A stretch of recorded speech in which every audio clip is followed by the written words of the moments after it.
ఏమనయ్యా ఈ మామాళ్ళిద్దరిని కూడా ఇంతలా పరీక్ష చేశాను కదా, వీరేమైనా మారారా లేకపోతే ఇంతకు ముందులాగానే ఉన్నారా అని చెప్పి తెలుసుకోవడానికి స్వామివారే స్వయంగా ఒక సన్యాసి వేషం ధరించి ఆ మామాళ్ళిద్దరు వెళ్తున్నటువంటి పడవకి ఎదురుగా వెళ్ళి, ఓయి షావుకారులారా, మీ పడవలో ఉన్న సామాగ్రి ఏమిటయ్యా, నన్ను కొద్దిగా అవతల ఒడ్డుకు చేరుస్తారా అని అడిగారట. అడిగేసరికి ఆ మామాళ్ళిద్దరు కూడా ధన గర్వంతో ఉన్నవారు కావున హేళనగా నవ్వుతూ, ఓయి సన్యాసి, మా పడవలో ఏముంది నీకెందుకయ్యా, అయినా మా పడవలో ఉన్న ధనాన్ని దొంగలించడానికి వచ్చిన దొంగ సన్యాసిలా కనిపిస్తున్నావు కానీ నువ్వు సన్యాసివి కాదు కదా, అయినా మా పడవలో ధనం ఉందనుకుంటున్నావా, ఆకులు తెగులు తప్పేవి లేవయ్యా అన్నారట. అంటే అప్పుడు ఆ స్వామి అంటున్నారట, సరే నాయన, మీ నోటి వెంట ఏవైతే మాటలు వచ్చాయో అవే నిజమవుతాయిలే అని చెప్పి అక్కడి నుంచి వెళ్ళి ఒక చెట్టు నీడను విశ్రాంతి తీసుకుంటున్నారట. విశ్రాంతి తీసుకుంటున్న సమయంలో ఈ మామాళ్ళు ఇద్దరు కూడా కాలకృత్యములను కూడా నెరవేర్చుకుని వచ్చేసరికి పడవ పైకి తేలింది. ఏమిటిది, ధనంతో ఉన్న పడవ ఇట్లా పైకి తేలి ఉంటుందా అని చెప్పి అనుకుంటూ ఉండగానే ఇద్దరు లోపలికి చూసి మూర్ఛపోయినారట. ఎందుచేతనయ్యా, బంగారము వజ్రాలు వైఢూర్యాలకు బదులుగా కేవలం ఆకులు తీగలు మాత్రమే కనిపిస్తున్నాయట.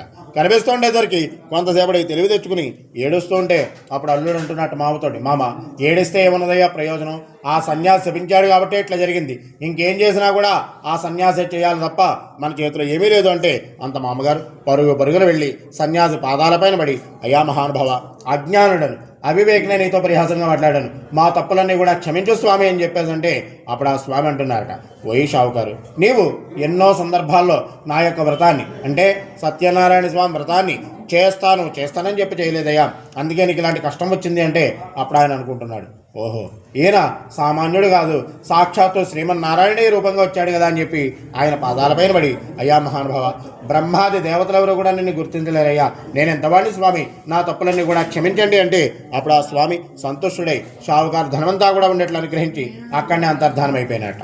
స్వామివారి యొక్క దయ వల్ల తమ ధనమంతా లభించినందుకు చాలా సంతోషించి మాటిమాటికి స్వామిని ధ్యానం చేసుకుంటూ తమ గ్రామానికి బయలుదేరి వెళుతున్నారట. వెళుతున్న సమయంలో మామగారు చెబుతున్నాడు అల్లుడితోటి, అల్లుడా, అదేనయ్యా మన ఊరు రత్నపురము అని చెప్పి తమ రాకం తెలియపరచని ఒక దూతను పంపించాట. ఆ దూత ఇంటికి వెళ్ళేసరికి అక్కడ తల్లి కుమార్తె ఇరువురు కూడా వ్రతం చేసుకుంటున్నారట. ఆ సమయంలో దూత వెళ్ళి చెబుతున్నాడు, అమ్మా మీ భర్త అల్లుడుగాడు వచ్చారమ్మా, ఇప్పుడే పడవట్టుకు చేరుకుంది అంటే అప్పుడు ఆ యొక్క తల్లి కుమార్తె కూడా చాలా సంతోషించారట.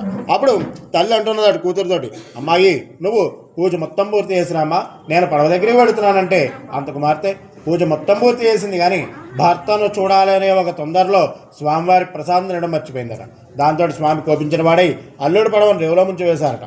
అందరూ ఆశ్చర్యపోతున్నారు, ఏమిటిది, ఎటువంటి ఉపద్రవం లేకుండా ఈ పడవ ఎట్లా మునిగిపోయిందని చెప్పి ఆశ్చర్యపోతుంటే అప్పుడు ఆ యొక్క కుమార్తె వచ్చి అడుగుతున్నదట, తండ్రి నా భర్త ఎక్కడున్నాడయ్యా అని చెప్పేసి అంటే అప్పుడు ఆ యొక్క తల్లి ఏడుస్తున్నదట, అల్లుడా చూస్తుండ